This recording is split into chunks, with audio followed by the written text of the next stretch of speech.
So I picked up this 1985 Yamaha Phazer at an auction for $4.75 Canadian, and got it, and the carb was just sitting on the exhaust. It looks like most of the pieces are going to be here. The throttle cables work, brake seems to work. There's definitely some bubble gum and a crack, but we'll see if it barks off here before we get too carried away. Yeah, I think the reason it was apart, I just got this little screw on the oil pump installed again. Maybe it had just fallen out or something, not really sure. And no key.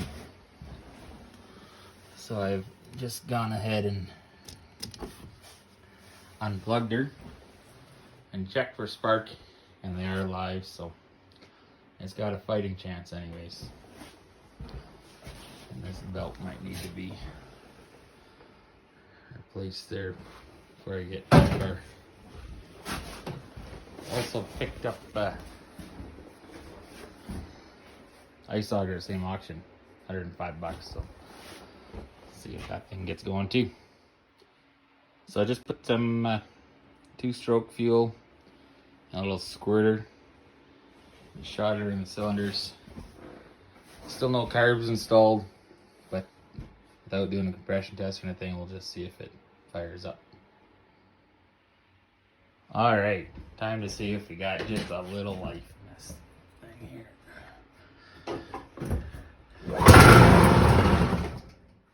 Oh yeah.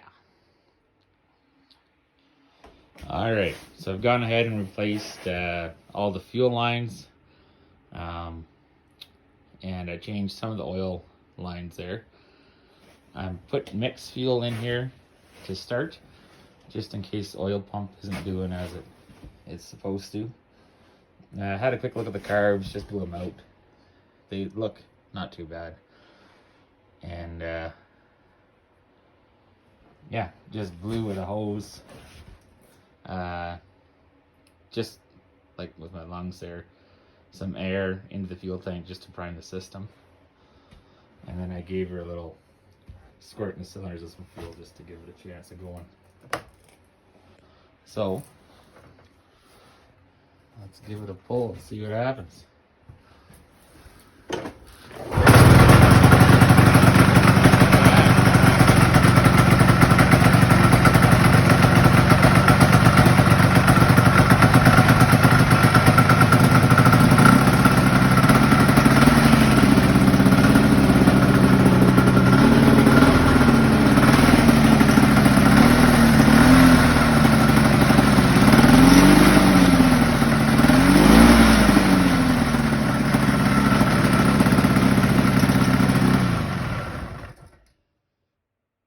Well, that's a good start. Clutch is moving a little bit, so I think I can go ahead and order up a belt and take this exhaust off and fix what they got going on here. Maybe even some, springs that hold something. I don't know.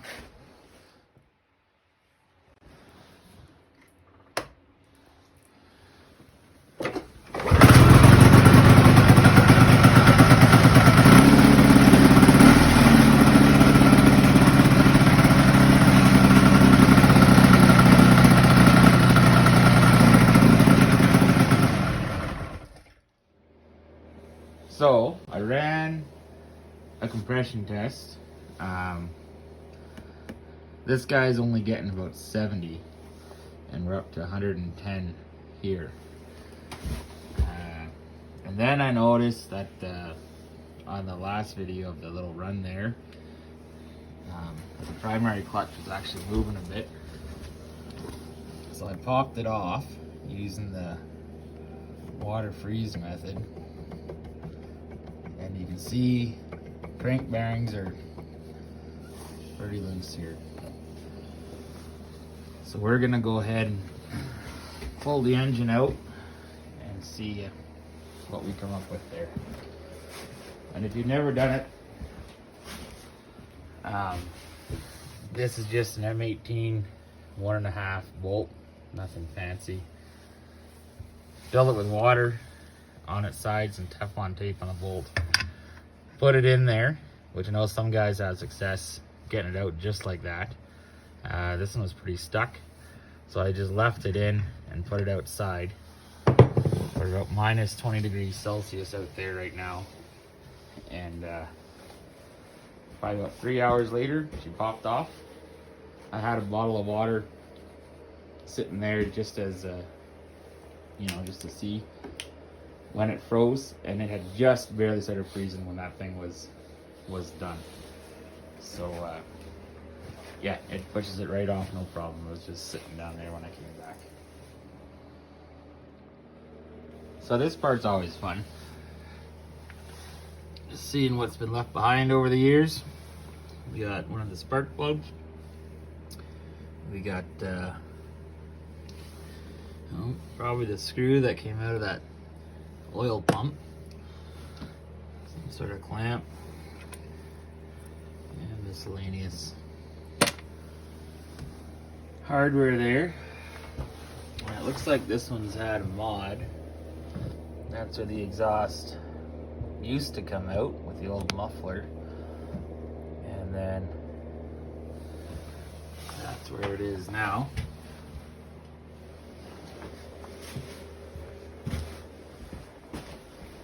And we've definitely got some issues here. You can see the oil pump drive gears are mostly gone, definitely not touching. So we'll tear down and see what it's worth. It's a little bit further into it here, and this cylinder, you can see the top ring there's seized on, and yeah, some problems. So this is the one that was making 65, 70 psi compression. But it would appear that I don't know if you can see in there, the cage let go on this outer bearing and took out the oil drive pump gears. You can see more cage material. It's probably the most stripped gear I've ever seen. And I'm guessing this happened probably after the oil pump fell off there, because that bolt was missing. This thing looks in okay shape. May work again. Might just run it mixed anyways. And if we look in here, there is some play on the pin on the crankshaft there. So I'll pull the crank out and just see how bad it really is. Whether or not this bearing is spun in here and wrecked the seat or not too. So carry on. So it's apart now. The bearings just obviously fell out here. I think good news on the lower block here. The pins are still in place, so the outer race of the bearing didn't spin and wreck anything too bad. But I mean, this part of the crank, it just slides on and off and has some play there, which isn't super ideal. And the inner race of the bearing, let's see what this will just, it spins on the shaft here. Not sloppy, but I mean it's supposed to be a press fit, so have to decide what I want to do, I guess. All right, so some parts finally showed up. So I pressed on 2 new bearings on the crank that was all buggered up there I know it's not quite the right way, but I just put some retaining compound onto the crankshaft where it goes through the pin there. Just kind of help hold it in place while it finds a home. And yeah, we'll see what happens here. All right, so we got new pistons on here. I gave the cylinders a little, you can see that there, just a little hone with the stones there. And put them back on. So here we go. All right, so we got her all together here.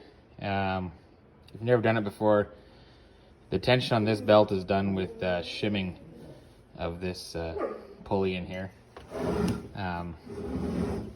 Yeah, nothing perfect, but hopefully it works. I had to helicoil the threads for those exhaust bolts there, and air intake was in pretty rough shape, so I just used a bunch of lock wire on it. Got it back together. If you guys don't have this stuff, it's pretty awesome. You can get it at Aircraft Spruce. It's like 14 bucks a can. They make it in different sizes. This is the 41 thou. Way better than baler's twine for all this kind of stuff, and it's stainless. And another note while I'm thinking about it, I'm deleting the oil injection, obviously, because that's what fucked up in the first place here. So I've just looped the inlet lines on the carb boots here, just so we're not sucking air from these ports. All right, so I finished putting it together there last night and just brought it back on the trailer. I did start it on the trailer in the shop. It took 10 pulls the first go just because it didn't prime it out. But it's minus 25 here this morning. So let's just see if how good it goes.